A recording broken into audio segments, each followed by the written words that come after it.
del sistema inmunológico para evitar que nos ataquen a nosotros mismos. Sin embargo, pues a veces hay errores. Y esos errores no necesariamente pues son casualidades. Realmente sí hay muchos aspectos que se pueden considerar para el desarrollo de una enfermedad.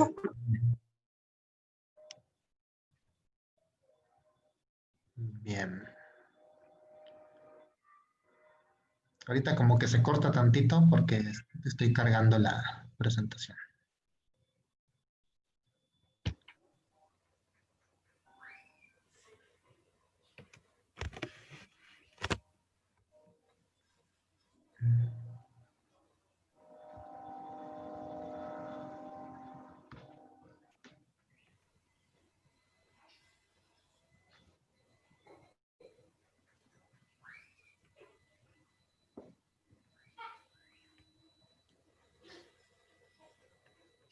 Listo.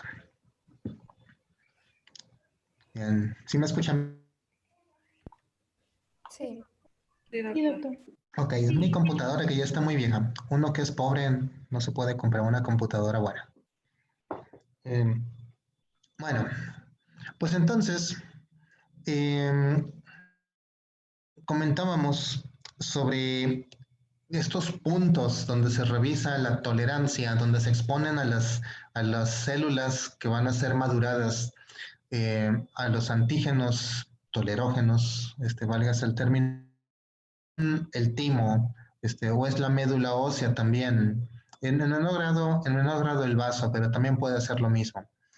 Y bueno, comentábamos que hay una tolerancia central y una tolerancia periférica.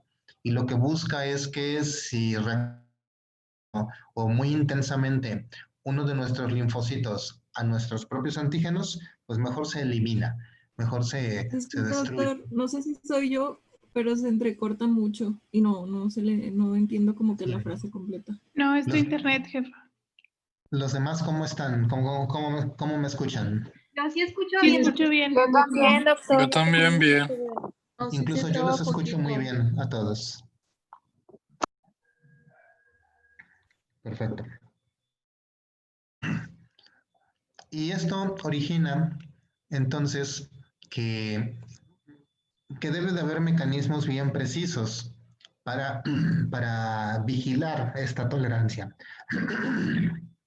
Esto también ya lo comenté ayer sobre cómo es la tolerancia, mientras que en la tolerancia central el linfocito que reacciona muy intensamente o se elimina o se le permite un, una transformación hacia el linfocito T regular.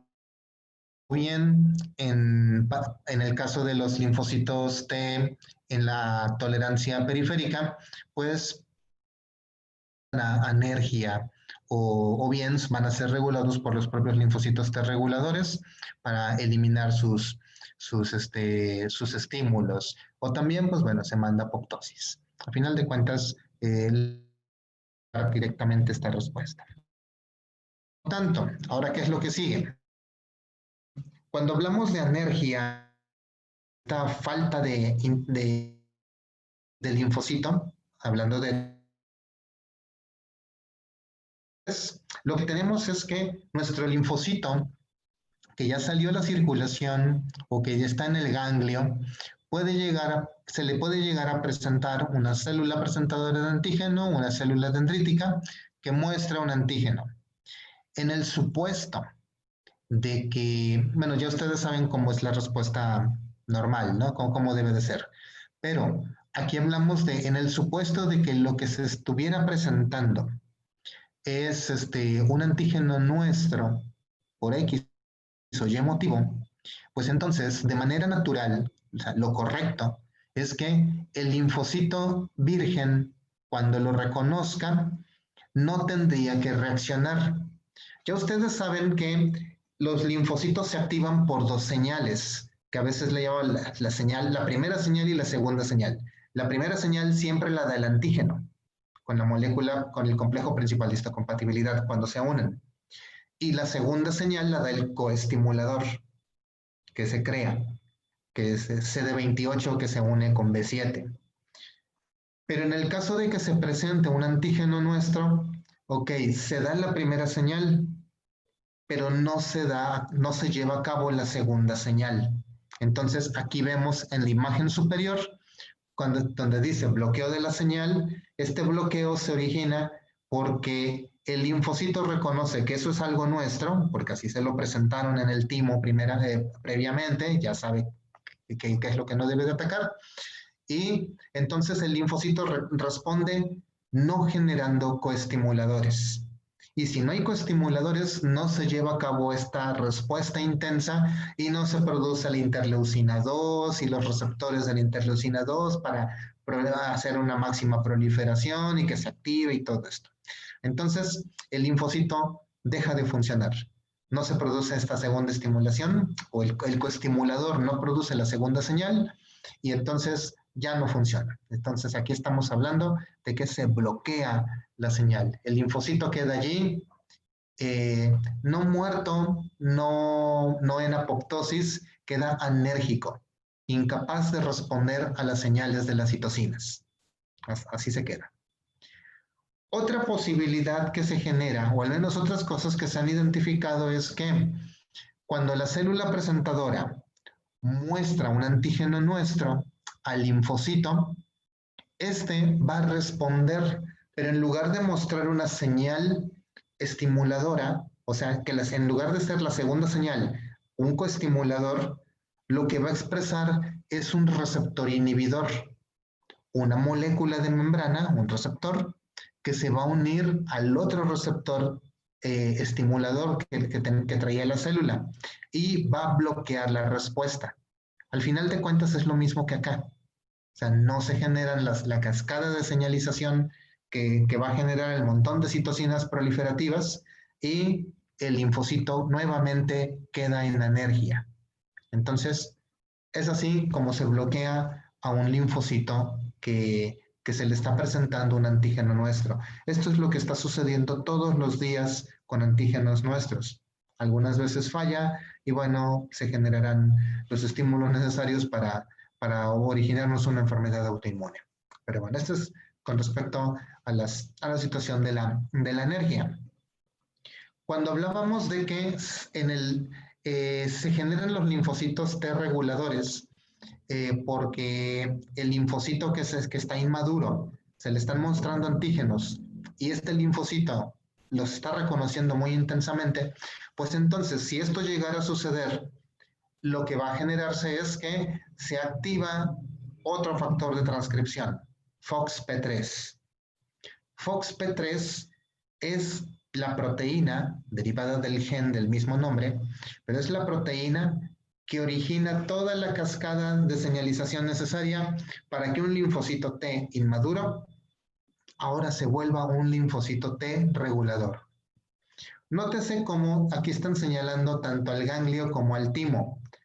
El ganglio con una flecha más delgadita que el timo. Solamente es para representar que los linfocitos T reguladores se generan por linfocitos que han sido, que han fraccionado antígenos nuestros en el timo principalmente, pero también pueden llegar linfocitos o pueden generarse linfocitos TREC por linfocitos que fueron activados o sensibilizados a antígenos nuestros desde el ganglio, aunque en menor medida. Entonces, todos estos dos órganos aportan los linfocitos necesarios para formar a los linfocitos T reguladores.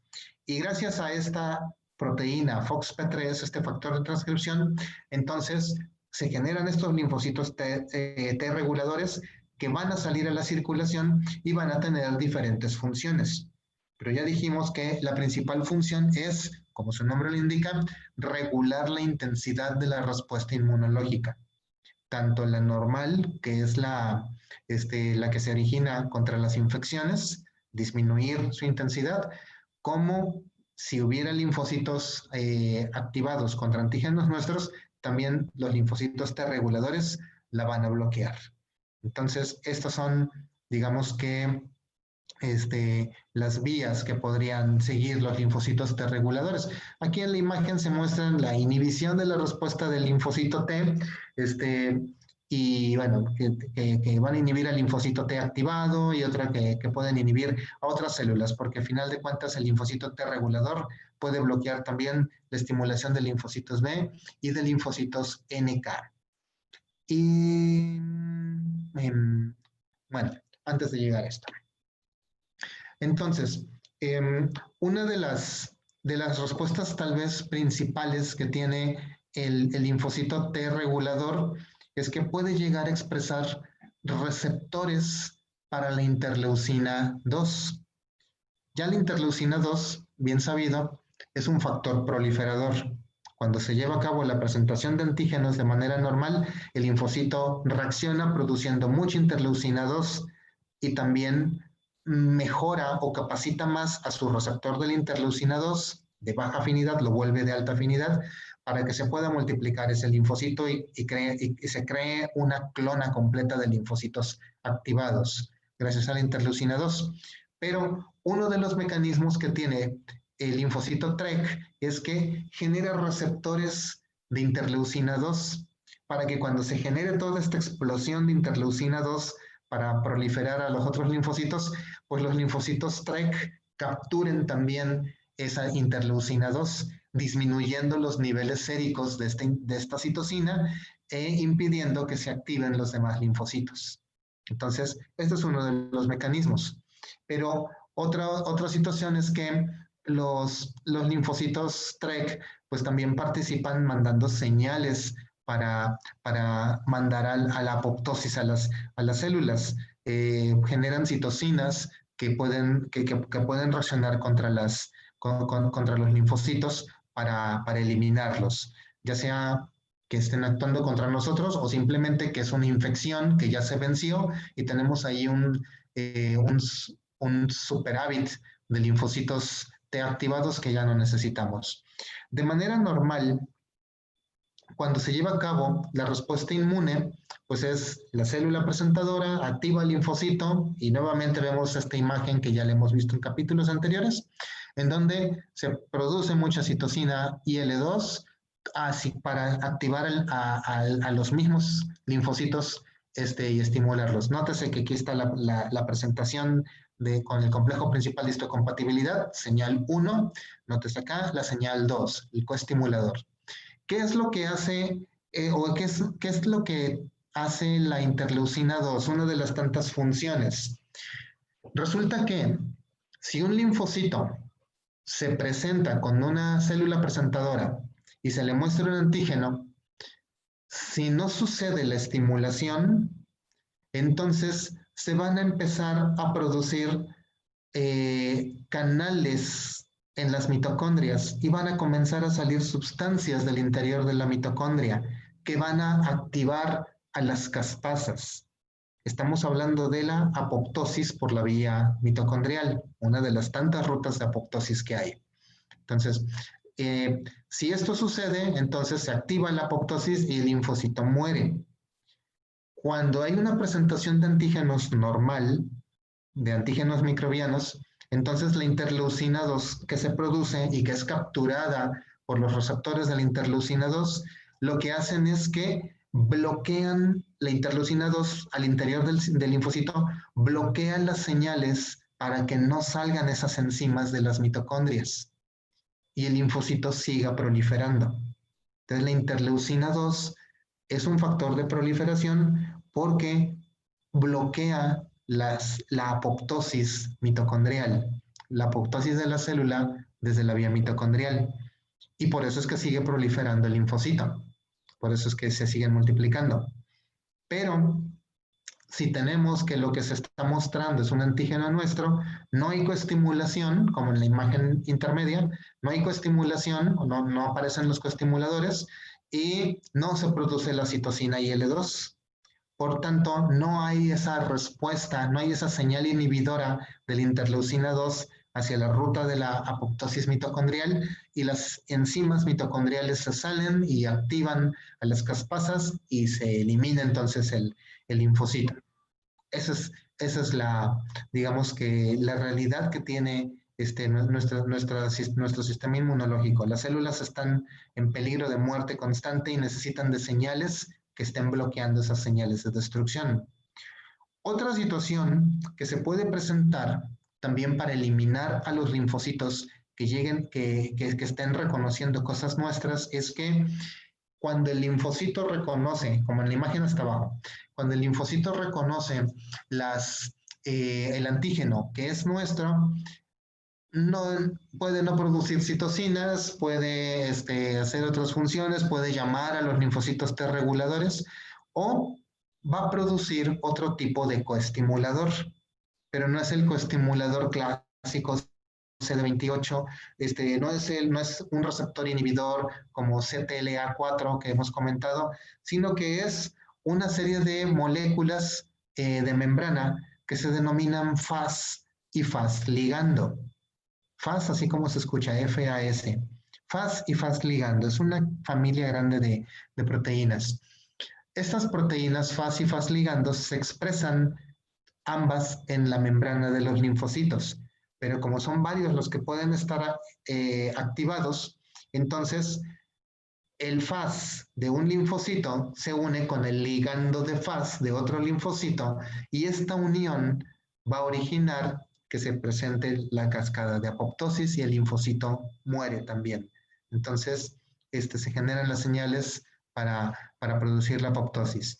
Entonces, estos son los mecanismos que originan que haya una regulación. Esto es lo que evita que no tengamos lupus, que no tengamos artritis reumatoide, que no tengamos enfermedad de Crohn, espuro celíaco, cosas de estas. Cualquiera de estos mecanismos. Hay muchos otros más.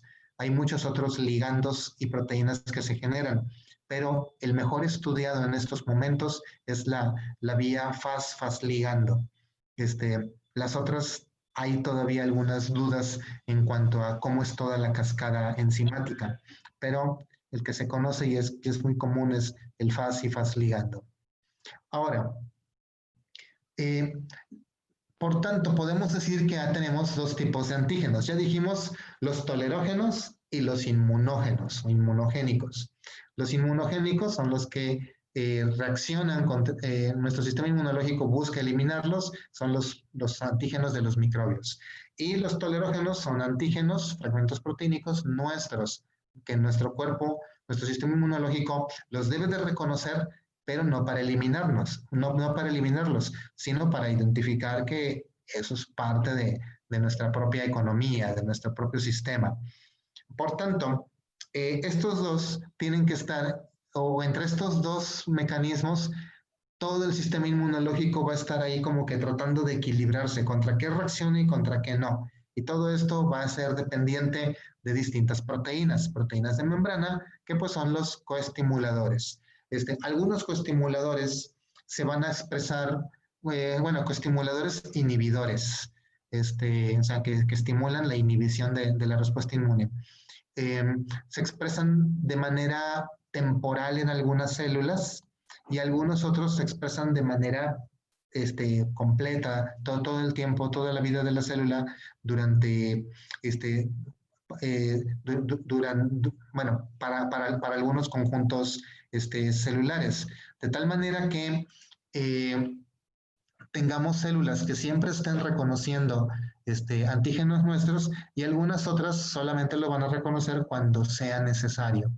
La respuesta tolerógena debe de durar toda la vida, porque el sistema inmunológico va a estar conviviendo con nosotros, es parte nuestra, pues para siempre. Entonces, estos antígenos tolerógenos deben de tener una exposición constante y la respuesta va a ser siempre activada. Para los antígenos microbianos, pues la respuesta es intensa, pero es temporal, solamente dura pequeños lapsos de tiempo de toda nuestra vida, porque pues no se espera que vayas a tener el microbio todo el tiempo y porque vas a estar expuesto realmente a múltiples microbios durante mucho tiempo. Entonces, pues bueno, es nada más así como que una generalidad. Con el caso de los linfocitos B, que también son capacitados, habíamos comentado ayer que el linfocito B tiene una ventaja, que si llega a reconocer el antígeno de una forma muy intensa, el antígeno nuestro, no solamente que se pueda volver anérgico o se pueda eliminar, que se pueda mandar a apoptosis, tiene una opción alternativa, que es reeditar sus receptores. Como son inmunoglobulinas, las inmunoglobulinas se pueden volver a editar, se pueden volver a crear, y se le da una segunda oportunidad al linfocito de que sea viable. Esto pues porque ya hemos comentado, hay toda una cascada enzimática generada por unas proteínas que se llaman RAG, RAG1 y RAG2 que hemos comentado anteriormente, y este conjunto de proteínas forma a la BDJ recombinasa, la enzima que se encarga de recombinar los genes y los fragmentos de estos, los exones, los genes de las cadenas constantes, de las cadenas variables, de las cadenas de unión o las cadenas BDJ de las inmunoglobulinas, generando un nuevo receptor. Y todo esto lo está haciendo constantemente. Por tanto, el linfocito B, si reconoce algo nuestro, pues bueno, y lo reconoce muy intensamente, se le da la oportunidad de cambiar su receptor. Si en la segunda oportunidad lo cambia, al cambiarlo también sigue reconociendo algo nuestro, entonces ahora sí se elimina. Pero bueno, también puede resultar en un linfocito anérgico, un linfocito que no va a reaccionar. Eh, con respecto a la tolerancia periférica, ya cuando el linfocito B salió y anda por el ganglio o está en otros puntos, en otros núcleos donde se acumulan los linfocitos B, si llegara a reconocer un antígeno nuestro, bueno, ahí ya no va a haber reedición directamente del, de la inmunoglobulina de membrana. Ahí simplemente se manda apoptosis o de igual recibe las señales de energía, que son las mismas que hemos comentado, reguladas por el linfocito T regulador, o bien cuando reconoce un antígeno nuestro, el propio, digamos que el propio linfocito, los receptores que tenía expresados al exterior, los internaliza, algo así como que cambia, como si fueran una de estas paredes de doble vista, que unas paredes de esas de fantasía, en donde el receptor que está expresándose, estimulante, se mete y al interior, en el linfocito B, en la membrana, en la parte interna de la membrana, la cara que está dando el citoplasma, hay proteínas que van a funcionar como receptores inhibidores y el momento en que se dobla o se voltea la membrana bilipídica en algunas zonas, se mete el receptor estimulador, ya no se está mostrando, y ahora sale una molécula inhibidora que queda como en la membrana. Y este receptor inhibidor es el que va a recibir las señales de los linfocitos T reguladores para pues, ser eliminado o para quedar en anergia. Entonces, esto es lo que sucede con nuestros linfocitos, con los linfocitos B y con los linfocitos T. Pero mencionábamos, todo esto es susceptible de fallar, porque nada es perfecto en nuestro cuerpo. Hay muchas cosas que podrían mejorarse, pero bueno, es cuestión de evolución. Las enfermedades autoinmunes, cuando hablamos de autoinmunidad, dícese de el sistema inmune atacándonos a nosotros mismos o atacando proteínas nuestras, de manera general no son enfermedades genéticas. Tienen un componente genético, pero que tengan un componente genético no las vuelve genéticas. ¿Sí? Es como las infecciones. Las infecciones tienen un componente genético, nosotros mismos. La genética nuestra puede hacer que un bicho me mate a mí, pero a otro no le pase nada, y otro nada más se enferme de una manera leve. Entonces, todo en esencia inmiscuye la genética, pero no quiere decir que las enfermedades autoinmunes sean enfermedades genéticas. Sí las hay, pero son las menores, son las mínimas. Lo común son factores ambientales. O sea, estamos hablando que las enfermedades autoinmunes, si tuviéramos que referirnos como un patrón de herencia, serían multifactoriales. ¿sí? Múltiples factores tienen que estarse suscitando simultáneamente para que se lleve a cabo una enfermedad autoinmune. O sea, haz algo así como decir, qué mala suerte, porque se tienen que presentar varias cosas simultáneamente para que tengas una enfermedad autoinmune. Y como mencionábamos también, en la actualidad, tantas sustancias nuevas que se están creando, tantos componentes sintéticos y semisintéticos, donde estamos uniendo componentes biológicos con componentes sintéticos en nuestro cuerpo, están facilitando y están aumentando la predisposición en algunas personas a presentar enfermedades autoinmunes. Mencionábamos, hay una predisposición genética, no es que sea una herencia. Si fuera una enfermedad genética, una enfermedad autoinmune, podríamos definirla con un patrón hereditario. Podríamos decir, como ya ustedes han comentado en otras patologías, que es autosómica dominante, recesiva, ligada al X o alguna cosa de estas. Y podríamos hablar de proporciones y de probabilidades y mucha precisión. Pero no es así. Una enfermedad autoinmune, porque la tenga mi padre o mi madre o ambos, no quiere decir que ya yo la voy a tener. No se heredan las enfermedades autoinmunes, solamente es predisposición. ¿Qué quiere decir esto? ¿A qué me refiero con predisposición genética? Resulta que dentro de la gran gama, dentro de la gran variabilidad de genes que hay, eh, tenemos variaciones en el mismo gen. Estas variaciones les llamamos polimorfismos, o sea, una de las múltiples formas que puede tener un gen. La proteína que produce es la misma para todos, simplemente que a veces un nucleótido cambia, pero este cambio no afecta la función de la proteína, aparentemente. Y entonces el individuo puede seguir viviendo su vida normal y la proteína le funciona y todo sirve y no hay ningún inconveniente.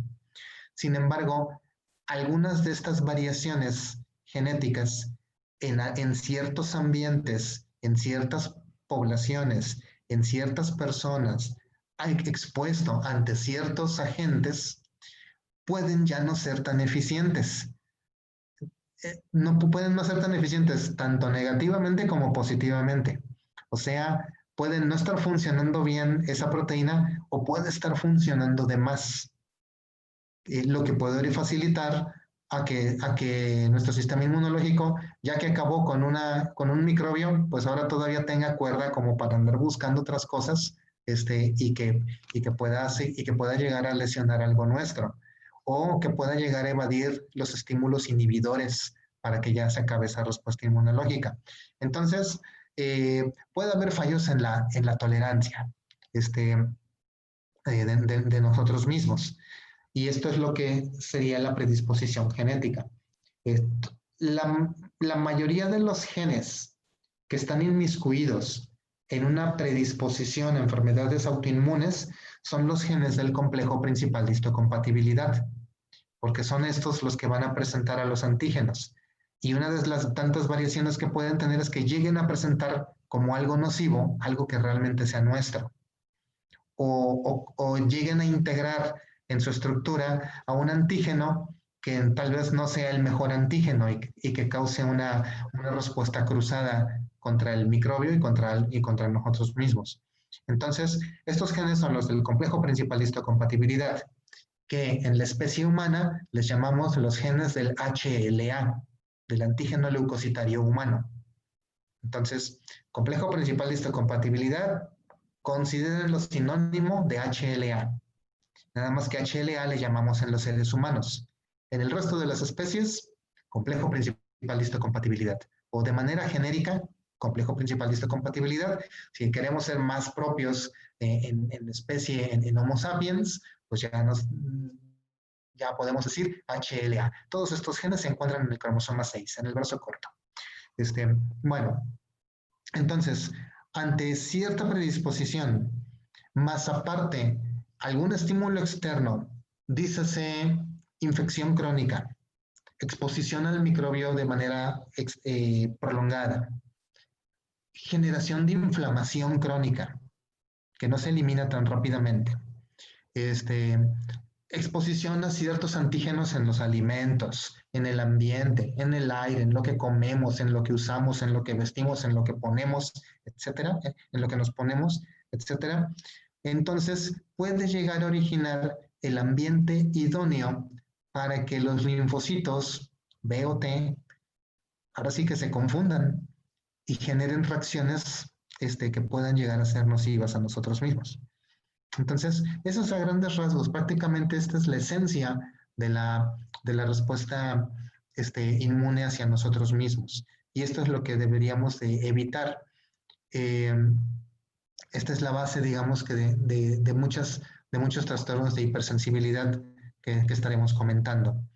Entonces, el grueso de las enfermedades autoinmunes son por cierta predisposición genética, pero no son genéticas.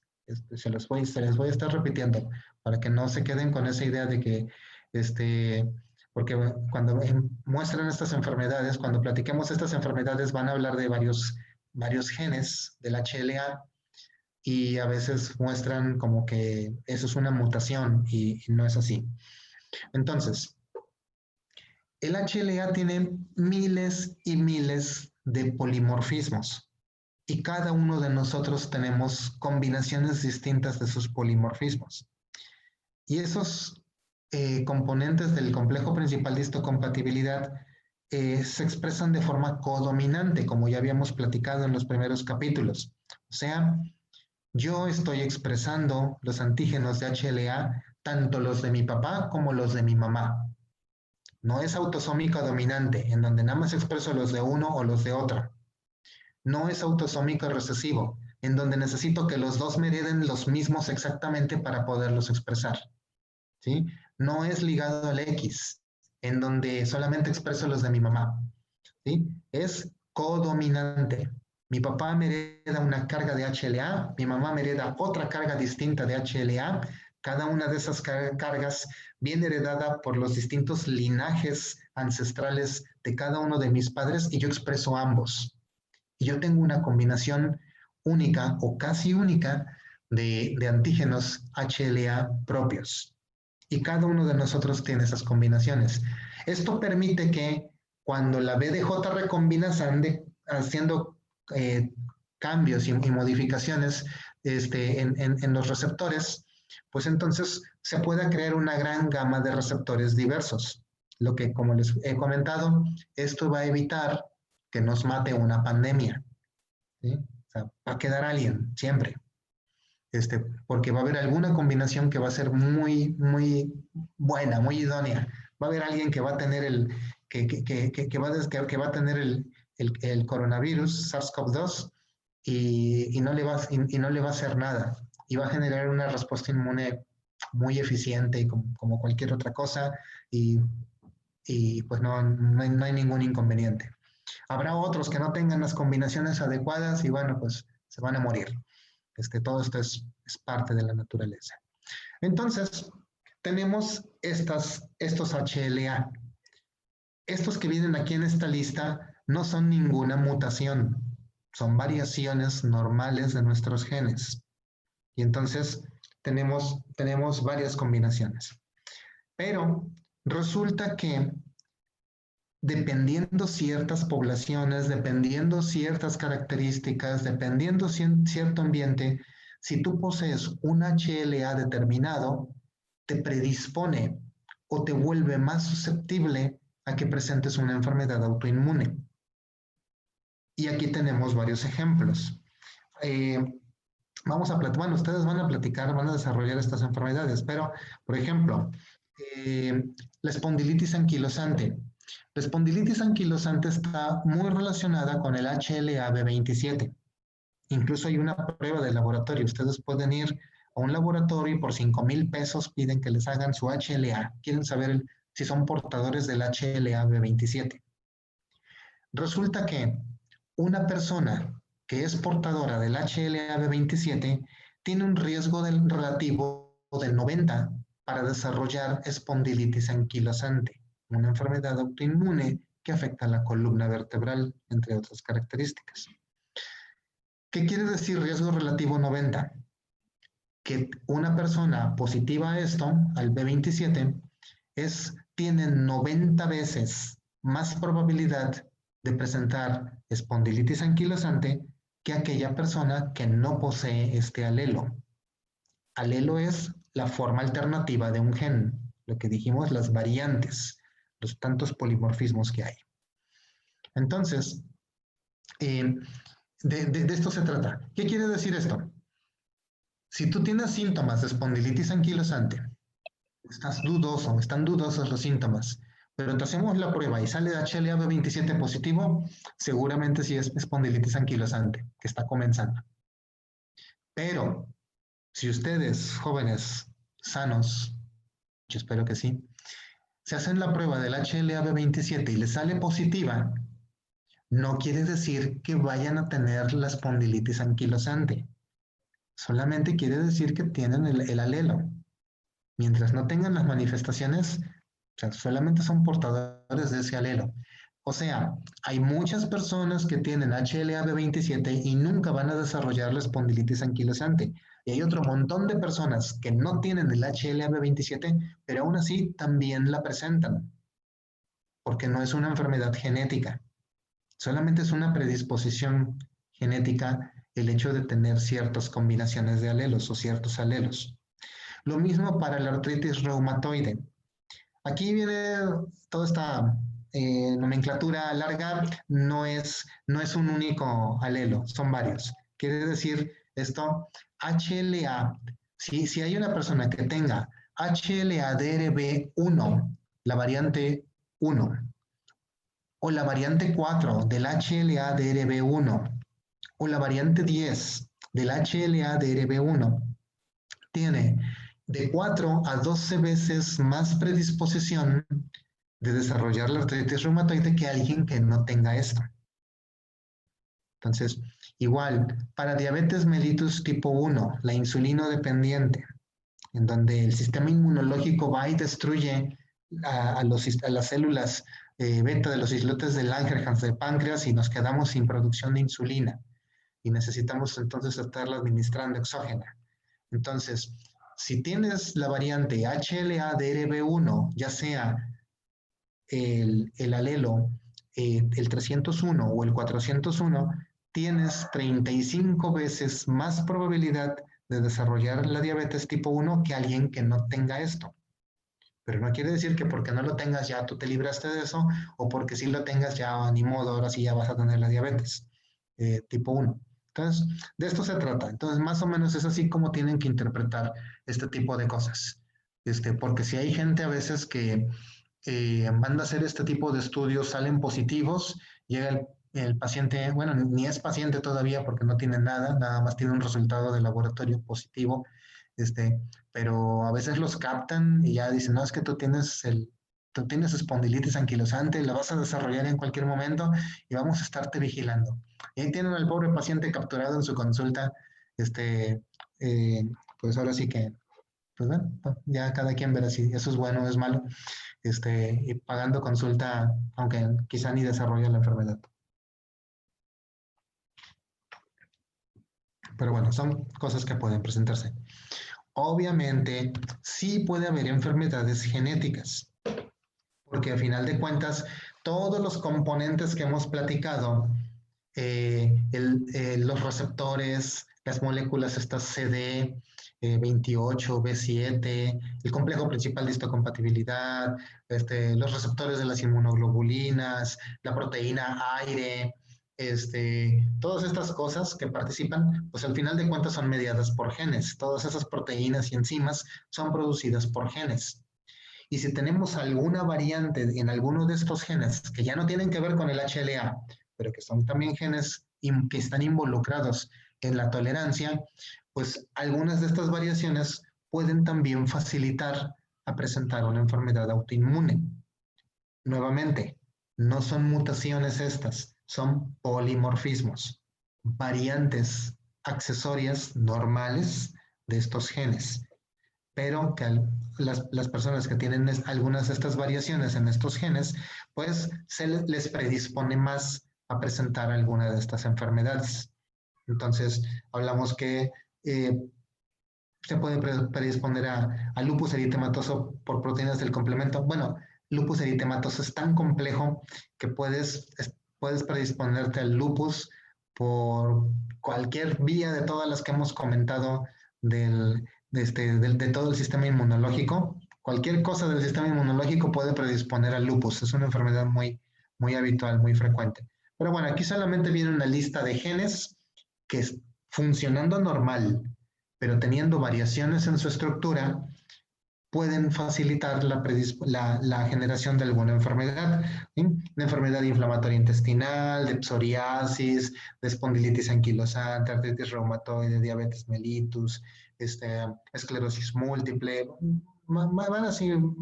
hay varias. Para nada que hay que aprenderse esta tabla, solamente es para ejemplificar cosas. Esta tabla viene en el texto y cuando hablemos de las enfermedades, o cuando ustedes expongan estas enfermedades, vamos a tocar algunas de estas. Hay algunas de estas cosas que pues realmente no tienen mucha aplicación memorizarlas, nada más basta con saber que existen y ya. Pero también hay mutaciones, sí hay enfermedades asociadas a autoinmunidad que sí pueden ser genéticas. Ayer comentábamos ayer hablamos del síndrome poliendocrino autoinmunitario, por la ausencia de la proteína aire, que era autosómica recesiva, y que pues nos originaba ciertas características por el hecho de que aire se encarga de favorecer la producción de antígenos nuestros para que sean presentados, para facilitar esta presentación de antígenos tolerógenos, pero al no estar, pues entonces no hay esta presentación y los linfocitos se salen y pues pueden estar atacando tejidos nuestros porque nunca les dijeron que eso no tenía que atacarse. FOXP3, si tuviéramos una mutación en FOXP3, que dijimos que FOXP3 es el factor de transcripción indispensable para producir linfocitos T reguladores, pues si no tuviéramos, o si tuviéramos una mutación en FOXP3, no tenemos la proteína FOXP3 y no tenemos linfocitos T reguladores. Y tendremos respuestas inmunitarias bien intensas o predisposición a múltiples enfermedades autoinmunes simultáneamente. Entonces, cosas bien extrañas, cosas bien raras que no es lo habitual que se va a ver en la consulta, son cosas del especialista en inmunología, pero que se pueden llegar a observar. Mutaciones en los genes FAS o FAS ligando, pues van a impedir que se lleve a cabo la apoptosis que comentábamos de los linfocitos B o de los linfocitos T, y entonces linfocitos que sean activados, pues pueden reaccionar produciendo una enfermedad autoinmune. Entonces, son ejemplos muy contados de genes que sí pueden estar asociados a autoinmunidad, pero lo común es que no son enfermedades genéticas las enfermedades autoinmunes. Tienen predisposición genética, nada más, pero no es que produzcan directamente las enfermedades autoinmunes sean ya genéticas. Entonces, decíamos, son múltiples factores. Y muchos de estos factores son exposición a cosas ambientales. ¿Y qué es lo más común que va a reaccionar con nuestro sistema inmune que está en el ambiente? Los microbios. Entonces, los microbios pueden llegar a originar respuestas anómalas. Ya mencionábamos en la parte superior que sería lo normal, cómo debería de suceder esta normalidad que hemos estado platicando. Pero en la imagen B, notamos cómo un microbio puede llegar a interactuar con un linfocito, con una célula presentadora de antígenos que está presentando antígenos nuestros para que sean reconocidos y que el linfocito no reaccione directamente, pero la presencia del microbio puede originar alguna respuesta al interior de la célula presentadora de antígenos que mande las citocinas necesarias para producir la respuesta inmune al mismo tiempo que está presentando el antígeno nuestro. Y entonces esto lo puede llegar a reconocer el linfocito T, el linfocito virgen, lo puede llegar a reconocer como que hay que atacar eso que se está presentando. que la célula presentadora de antígeno está presentando un antígeno nuestro, pero las respuestas de las citocinas con las que se está comunicando son respuestas para llevar a cabo una reacción contra ese antígeno, porque se metió ahí un microbio. Esto va a originar que se lleven a cabo las señales de coestimulación, se lleve a cabo la proliferación de las citocinas de la IL-2, se bloquea entonces la ruta de la apoptosis mitocondrial y el linfocito sigue proliferando y sigue reconociendo. Entonces ahora ese antígeno va a ir a reconocer el sitio donde esté el antígeno que se le está presentando. Y como era un antígeno nuestro, pues va a ir a atacar ese sitio. Si era un antígeno directamente que venía, que era un derivado del sistema nervioso central, que quién sabe, quizá iba y ataca al sistema nervioso central y nos provoca una esclerosis múltiple. Si era un antígeno que se generaba en cartílago, pues quién sabe, igual iba y ataca al cartílago, la respuesta inmune se va contra el cartílago y nos genera una artritis reumatoide. O puede ir al glomérulo o a los pulmones y nos genera un síndrome de Goodpasture. Entonces hay muchas cosas que se pueden llegar a presentar solo porque se metió un microbio. Otra situación también que se puede llegar a presentar es que la célula presentadora de antígenos no está presentando ningún antígeno nuestro, está funcionando muy normal, como debe de funcionar, captando microbios, pero cuando captura uno de los microbios, lo destruye, lo procesa por esta vía del proteasoma que hemos platicado, o por los endosomas pegándose a los lisosomas y de ahí uniéndolos al complejo principal para mostrarlo en su membrana, pues resulta que la combinación de aminoácidos que eligió la célula presentadora de antígenos es la mala suerte, que es una combinación que además de que es compatible con el microbio, también se parece mucho a una combinación que tengamos en alguna proteína nuestra. Y esto, cuando el linfocito lo reconoce, para llevar a cabo la respuesta inmune, pues igual se generan los coestimuladores, la proliferación, la multiplicación de las células y todo, etcétera. Y pues se lleva a cabo la respuesta inmune contra el microbio. Pero puede haber fragmentos proteínicos en nuestro cuerpo que tengan una combinación idéntica o muy similar a la del antígeno del antígeno microbiano que se presentó. Y cuando se acaben los microbios, ahora van a quedar nuestras células. Y las células activadas, los linfocitos T activados, van a ir y van a reconocer a los antígenos nuestros, específicamente los de esa región o los de ese tejido, los de esa proteína, también los van a reconocer como anómalos y van a ir y los van a ir a destruir, van a ir a soltar sus citocinas, a soltar todo su complejo enzimático, sus granzimas y sus perforinas para generar la ruta de las caspasas y la apoptosis celular, y van a ir a destruir nuestros tejidos. Esto es lo que sucede muchas veces en la enfermedad de Guillain-Barré, cuando luego de una infección se generan una respuesta inmune contra la mielina del sistema nervioso periférico, originando una parálisis nerviosa de muy rápida proliferación, en donde el paciente estaba muy bien en la mañana y para en la noche puede estar requiriendo de un respirador, de un ventilador artificial, de un ventilador mecánico para respirar. O esto es lo que sucede a veces con la fiebre reumática, que la proteína M del estreptococo betemolítico del grupo A de Lancefield puede llegar a ser una reacción cruzada con moléculas de actina que tenemos en ciertas regiones de nuestro cuerpo, llámese válvulas cardíacas, llámese periferia de tejidos cartilaginoso. Y entonces la respuesta inmune ahora va directamente contra estas zonas y tenemos nuestra fiebre reumática, nuestro proceso vascular con nuestro proceso artrítico. Y ese es otro mecanismo, o es otra enfermedad que se puede considerar como ejemplo. O en la tuberculosis, el hecho de que se presenten estas cavitaciones, estas lesiones caseificantes pulmonares no son producto del bacilo de Koch, sino que son más bien una respuesta inmune que se está generando contra algunos de las células nuestras en el parénquima pulmonar, generando las cavitaciones propias de la tuberculosis pulmonar. A todo este mecanismo le conocemos como mimetismo molecular, o sea, cuando un antígeno ajeno puede llegar a simular un antígeno nuestro. Y el sistema inmunológico reconoce tanto el antígeno ajeno como el nuestro y reacciona contra los dos. Entonces, digamos que la molécula queda mimetizada, se parece mucho a algo que nosotros tenemos.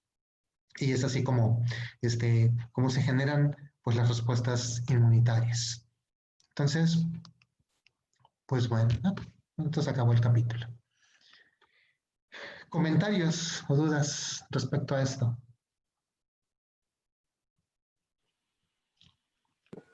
No, muy bien. Muy bien, no está muy complicado realmente hablar de autoinmunidad. Y también, pues bueno, vamos a ir ahondando más con las exposiciones que ustedes presenten sobre estas cosas, que es bastante interesante. No dudo que alguno de ustedes conozca personas con enfermedades autoinmunes, algunas más raras, algunas más frecuentes. Y desafortunadamente no dudo que más de uno de nosotros va a llegar a desarrollar una enfermedad autoinmune. Son bastante frecuentes. Ya cuando estén revisando las estadísticas epidemiológicas, van a ver que es más fácil tener una de estas cosas que a veces que tener un cáncer o que o alguna otra patología de alta frecuencia. Entonces son bastante comunes las enfermedades autoinmunes. Y bueno, pues ya iremos platicando. ¿Algún último comentario? Si no, el viernes comenzamos con sus exposiciones. Perfecto, pues eso va a ser todo. Entonces, jóvenes, nos vemos el viernes para escucharlos a ustedes. Yo tengo una pregunta, pero no es del tema de ahorita. Ok, ¿de qué es? Es que era si me podía explicar un poco de cómo funcionaban los anticuerpos monoclonales. ¿Cómo funcionan los anticuerpos monoclonales? Ok. ¿Todos tienen el concepto de qué es un anticuerpo monoclonal? Pues sé que son anticuerpos hechos artificialmente,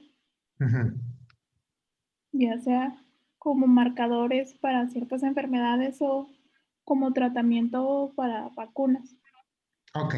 En general no son hechos artificialmente, son hechos en laboratorio, pero no son artificiales. Al final de cuentas es una célula la que los produjo.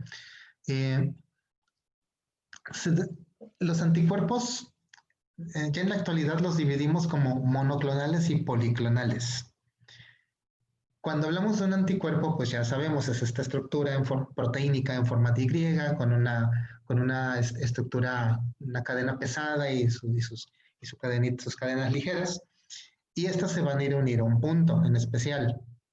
Cuando hablamos de un anticuerpo policlonal, quiere decir que esa fracción donde se une el antígeno al que se van a pegar, realmente puede pegarse a muchas otras cosas más.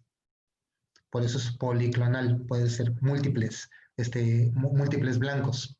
Cuando es monoclonal es mucho más preciso. Un anticuerpo monoclonal solamente se une al blanco, a la diana para la que fue diseñado. ¿Cómo funcionan? Como las mismas inmunoglobulinas. Quizá lo más complejo es cómo se generan o cómo se producen.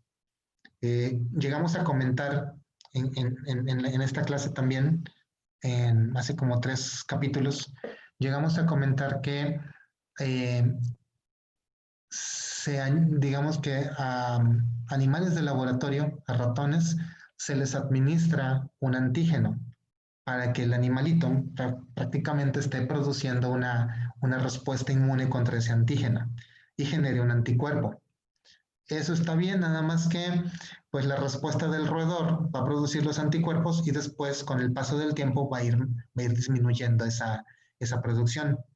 Entonces lo que ahora se hace es se toman células tumorales. Las células tumorales son eternas, no tienen, digamos, escapan a la apoptosis y siguen proliferando. Y las células de leucemias, de linfocitos B, producen anticuerpos.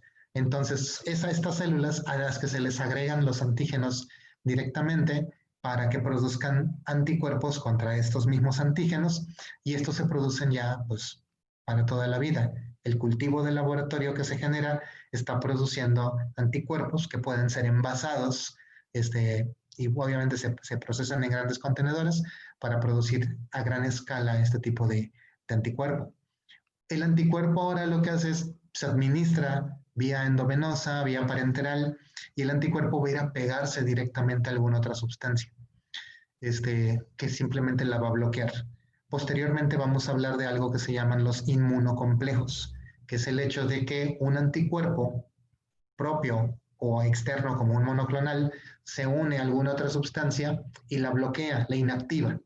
Lo comentamos un poco cuando hablábamos de que los anticuerpos pueden unirse a toxinas, impidiendo que la toxina funcione. Pero bueno, puede unirse a cualquier cosa. No sé si con esto aclaro tu duda o te pongo más dudas todavía. No, sí, con eso está bien. Entonces, pero bueno, eso es algo que habíamos comentado. Incluso viene un diagrama, viene un dibujito en uno de los capítulos anteriores, donde se ven las cajitas de Petri y los ratones y cómo se mezcla todo esto para generar los anticuerpos monoclonales. Antiguamente, por ejemplo, para las inmunoglobulinas, la antirrábica, la antitetánica, pues era así como que se tenía caballos y vacas, se les inoculaba con estos agentes patógenos y se les estaba ahí cuidando para que no se muriera el ganado y después se les estaba extrayendo el suero constantemente y este suero se purificaba y de esa purificación se obtenían los anticuerpos, se envasaban y eso es lo que te mandan. En sí es así como se generan los sueros antiviperinos y los sueros contra araña violinista y araña viuda negra se generan de esta manera. Así como que ponen al ganado a que lo pique el insecto, el arácnido o la serpiente, y de ahí se sacan los anticuerpos, que serían los antídotos. Cuando hablamos de antídotos, hablamos de anticuerpos. Van a ver a veces en muchos programas de televisión faranduleros, de esos de History Channel y de Nat Geo, que les gusta mucho exagerar cosas y meten mucha ficción, que sacan a gente que escapistas o cosas así, que se dejan morder por serpientes y entonces dicen, tengo 5 minutos para administrarme el antídoto y sacan el antídoto y se lo inyectan y ya como si nada están. Así no funciona realmente un suero antiviperino ni un suero antiofídico o contra algún bicho de estos. Cuando lleguen a tener un paciente que lo mordió una serpiente o que un niño que le picó una viuda negra, tienen que estar seguros cuál es el insecto exacto que lo picó. Porque si lo picó una viuda negra, necesitarán el antídoto para el veneno de la viuda negra, que es un anticuerpo específico contra el veneno.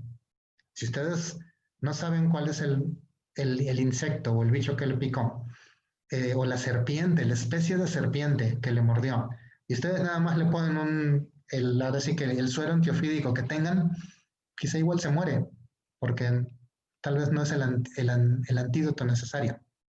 Por eso necesitan un anticuerpo monoclonal, un anticuerpo específico contra este. Y por eso es importante cuando ven que recomiendan que si puedes lleva el insecto, si puedes lleva la serpiente, para que se pueda reconocer. No sé en qué materia aquí les vayan a enseñar a reconocer las distintas especies venenosas, así como toxicología, no sé si tengan, para reconocer, saber qué suero antiviperino utilizar o qué suero para alacranes, que son más comunes aquí. Y cuando se administra, se tiene que administrar vía parenteral y se administran dependiendo, así como que dosis dependiendo del peso. No es una única inyección, son varios frascos que se administran simultáneamente y son varios días de administración para que pueda llegar a reaccionar. A veces, cuando hay muchos bichos endémicos en una zona y que se conoce que todos son venenosos, hay combinaciones de anticuerpos policlonales, anticuerpos que funcionan contra múltiples antígenos, que bueno, también son útiles. Pero bueno, eso es así como que comentarios también para ampliar lo que son los anticuerpos y cómo funcionan. Ok. Sí, ya. ¿Algún otro comentario? Gracias. Perfecto. Pues entonces eso es todo. Jóvenes, nos vemos el viernes. Que estén muy bien. Gracias, doctor. Gracias, doctor.